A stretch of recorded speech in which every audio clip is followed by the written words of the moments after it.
Baik, Assalamualaikum warahmatullahi wabarakatuh. Di sini saya dari kelompok 2 yang beranggotakan 2 orang, yaitu saya sendiri, Fauzan Fahru Rozi, dan Ilham Fikri. eh, di sini saya akan memaparkan sebuah materi yang berjudul dengan Sistem Hukum di Indonesia.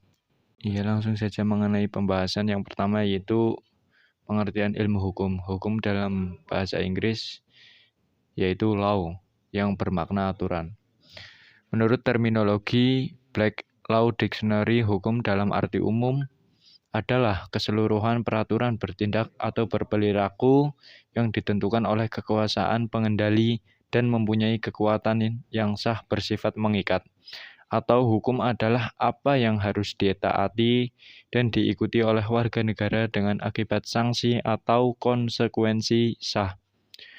Menurut Webster Compact English Dictionary, hukum adalah semua peraturan tingkah laku dalam suatu komunitas terorganisasi sebagai yang ditegakkan oleh yang berwenang. Baik, selanjutnya ada yang namanya fungsi sistem hukum. Yang pertama, fungsi sistem hukum sebagai sarana untuk mencapai ketertiban dan keteraturan masyarakat. Hukum digunakan sebagai petunjuk bertingkah laku. Untuk itu, masyarakat harus menyadari adanya perintah dan larangan dalam hukum sehingga fungsi hukum sebagai alat ketertiban masyarakat dapat diwujudkan. Fungsi hukum yang kedua yaitu hukum sebagai sarana untuk mewujudkan keadilan sosial baik secara lahir maupun batin. Hukum memiliki sifat mengikat, memaksa, dan dapat dipastikan oleh alat negara yang mewakili kewenangan untuk itu sehingga membuat orang tunduk agar tidak melakukan pelanggaran karena ada ancaman hukumannya serta upaya pemulihan yang dapat diterapkan kepada siapapun. Dengan demikian, keadilan akan tercapai. Yang ketiga yaitu hukum berfungsi sebagai alat penggerak pembangunan karena hukum mempunyai daya mengikat dan memaksa sehingga dapat dimanfaatkan otoritas untuk mengarahkan masyarakat ke arah yang maju. Next, selanjutnya ada yang namanya sistem hukum campuran. Dalam sistem hukum campuran merupakan sistem hukum campuran dari sistem hukum Eropa kontinental, hukum agama, dan hukum adat. Sebagian besar sistem yang dianut, baik perdata maupun pidana, berbasis pada hukum Eropa kontinental, khususnya dari Belanda karena aspek sejarah masa lalu Indonesia yang merupakan wilayah jajahan dengan sebutan Hindia Belanda. Di dalam sistem hukum itu ada perbedaan sistem hukum Indonesia, yaitu yang pertama sistem hukum Eropa kontinental dan sistem hukum Anglo-Sakson. Jadi yang namanya sistem hukum Eropa kontinental atau nama lainnya yaitu civil law, yaitu sistem hukum ini berkembang di negara-negara Eropa daratan dan sering disebut sebagai civil law, yang semula berasal dari kodifikasi hukum yang berlaku di Kekaisaran Romawi pada masa pemerintahan Kaisar Justinus abad 4 sebelum Masehi. Hukum civil law adalah hukum memperoleh kekuatan mengikat karena diwujudkan dalam peraturan-peraturan yang berbentuk undang-undang dan tersusun secara sistematik di dalam kodifikasi. Karakteristik dasar ini dianut mengingat bahwa nilai utama yang merupakan tujuan hukum adalah kepastian hukum. Selanjutnya mengenai pembahasan yang namanya sistem hukum Anglo-Sakson. Nama lain dari sistem hukum Anglo-Sakson adalah Anglo-Amerika atau Common Law, merupakan sistem hukum yang berasal dari Inggris yang kemudian menyebar ke Amerika Serikat dan negara-negara bekas jajahannya.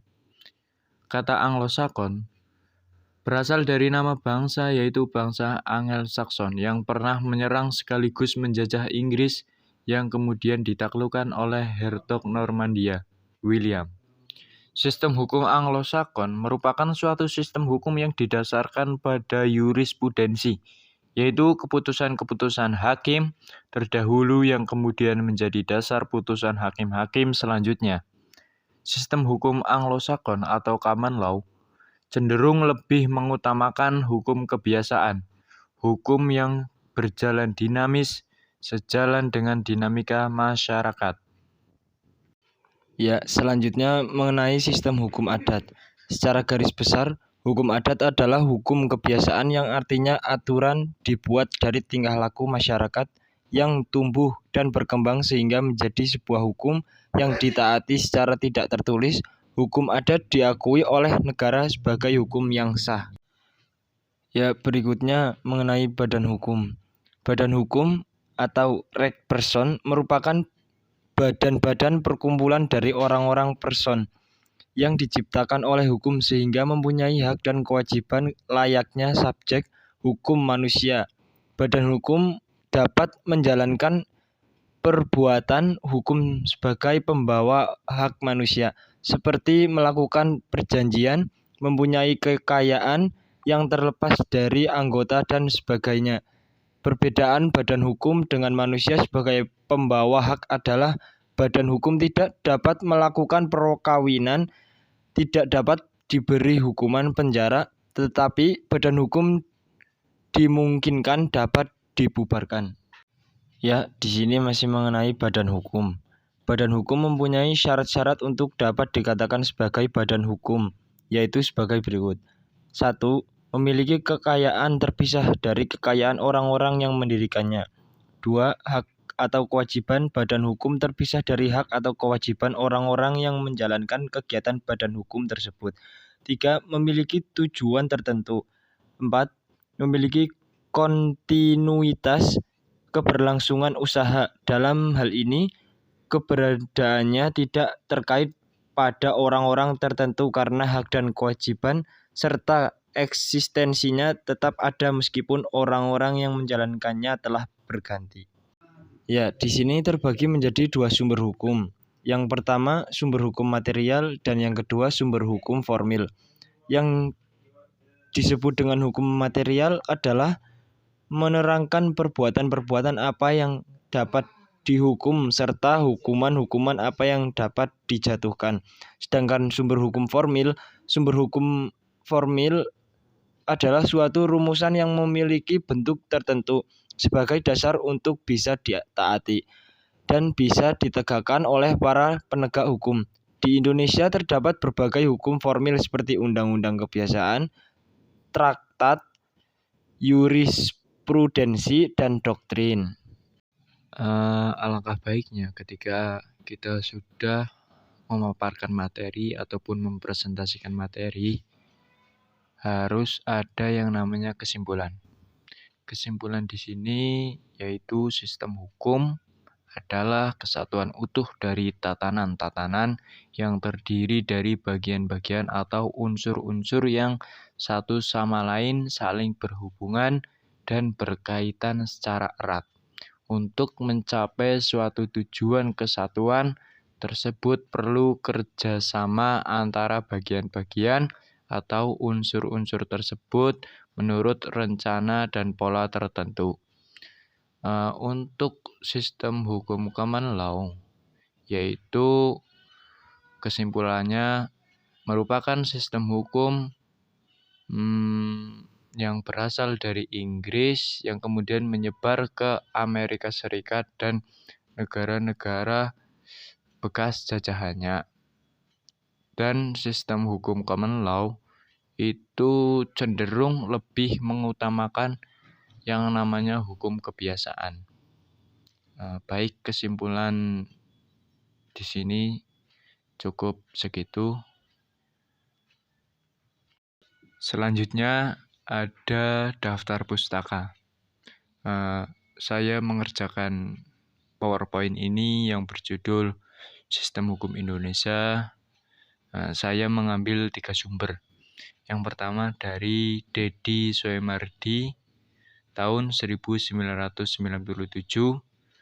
Pengantar Hukum Indonesia, Jakarta, Indikol, halaman 72. Yang kedua yaitu ada Sumber dari Sunaryati Hartono, tahun 1991, Politik Hukum Menuju Satu Sistem Hukum Nasional, Bandung, alumni halaman 73.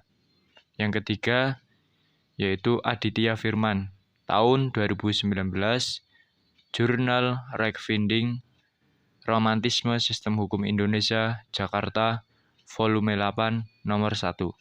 Sekian presentasi atau pemaparan materi dari saya Fauzan Fahrurozi dan Saya Toilal Fikri.